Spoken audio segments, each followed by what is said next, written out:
Thank you very much. You summed up very, very well for me, the background of it. I would have hated myself sitting there and watching an ASEAN session going on here on the stage. You saved me. I'm here. So I'm very happy to be here with everybody in ASEAN. And thank you for sitting with this opportunity. And we all pray for your success, Julie Bishop. It makes a lot for Bangladesh, that's the Rohingya issue. And so you have to succeed, make it happen. And we're all with you at 171 million people in Bangladesh. Wish you all the success. Thank you. And I was talking about whether Bangladesh should be part of ASEAN. And as I said, I will hate myself. I consider myself personally as a part of ASEAN. It goes for a long time. It's, because when I started my work, the first country that adopted our work was Malaysia. Amana Ikhtiar, Malaysia, and next to your constituency. Anwar has become a very good friend since then. We have been very close, and enthusiasm that he showed in our work, as a result, is a spread. The whole idea of microcredit spread all over Malaysia. And that was the beginning of the idea of microcredit going out of Bangladesh. That's the first country. So that brought me so close to Malaysia, and it became stronger and stronger relationship with Malaysia. We feel extremely well connected together. So I don't see why we cannot be together in ASEAN. And my friend, Prime Minister Anwar, has already assured me that somehow we will become a part of ASEAN, starting with a dialogue partner, which is available, hopefully, because emotionally we're so close to make it happen. And then came Indonesia, next to Malaysia. This is the Karya Usaha Mandiri. This is a microcredit application in Indonesia. So Indonesia became very close to us, working together, village after village, island after island. So I cannot see myself distancing from Indonesia. We're so much part of Indonesia, so personally happening. In Vietnam, almost every single women leader in Vietnam came to Bangladesh to study what we're doing and bring it to Vietnam. We did our program all over Vietnam. So personally, we're already part of ASEAN. We cannot take it away from us. We have to accommodate us into ASEAN. This is something that we have to work together. So this is what we're looking forward. I'm very honored to be here along with everybody else from ASEAN speaking today. The point I wanted to raise with ASEAN is a part of ASEAN, an emotional part of ASEAN. It's a wonderful group of countries moving forward, very confident steps, future looks very bright. But the question that I've been raising in Bangladesh, and I want to share it with also ASEAN countries, what kind of future that we see for ourselves as a region, as a country? We follow the same footsteps that the West has done as a success and same development paradigm that we have learned. And I'm always saying, no, that's not the way we should do. We should create our own way of what we see as a development, as a future of our countries and so on. One of the things we said, all the issues and the definitions and the concepts that we have adopted from the Western way of looking at it, can be redesigned. And that's one of the things is the whole banking system, whether banking system should remain connected with the people with money. Can it be redesigned to bring it to people who don't have money, starting with that?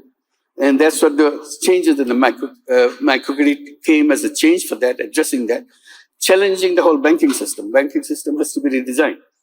And that led to us another issue which we want to share with ASEAN. As a part of ASEAN, we will have to work together to make a different kind of society that we have right now, following the same kind of old footsteps that we do. Avoid the whole wealth concentration issue completely, right from the beginning. Because otherwise, if you follow the same step, we go back to the same thing with all the concentration of wealth. It's globally, concentration of wealth is going on, and that will be a disaster for future. So how to do it differently? That's where the banking system comes, very important.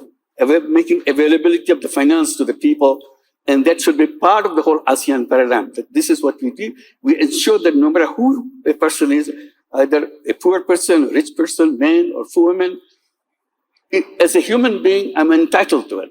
I can change my own life. And that's what the kind of mission should be integrated into the ASEAN way of thinking. It's not the same thing, but we adopt many things, but we also add things.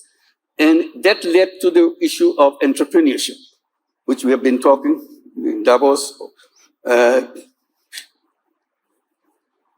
Klaus Schwab has created, and with Hilde Schwab, the Foundation for Social Entrepreneurship. So the whole idea of social entrepreneurship comes how to create an economy based on social entrepreneurship, rather than just follow the same path of profit maximization, growth, and so on. How much growth is important, how much sharing of wealth is important. So together.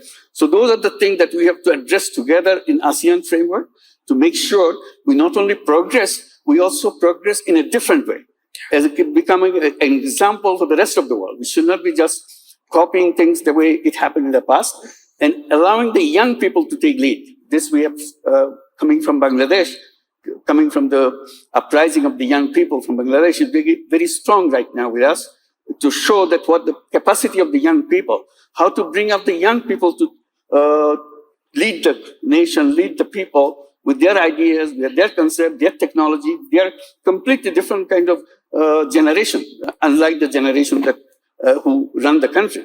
So how to make sure we adopt them, bring them forward, so that they can bring their ideas and leadership and concepts to impact on the economy and the society as it together. So those are the issues that we want to raise it, and we'll be very happy to join ASEAN. We're waiting for it very eagerly, and we want to do a job which will be something for the world to see. It's a very different kind of region which grew with a different kind of framework. Thank you very much.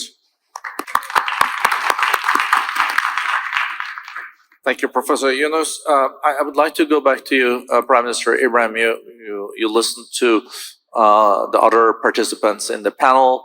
You heard what also Julie Bishop said and Professor Yunus on importance of breaking the impasse when it comes to Myanmar. Is there any realistic path towards getting back on track, or we just have to be extremely patient? That's one question. The other question is also related to the single market, because there has been a lot of talk of integrating and creating a real market among the ASEAN countries. Where do you really think it stands today? How deep is it today, and how deep should it be, and how fast will it become as deep as you think it should be? And maybe the third question, ASEAN is economic success today, and the growth is much higher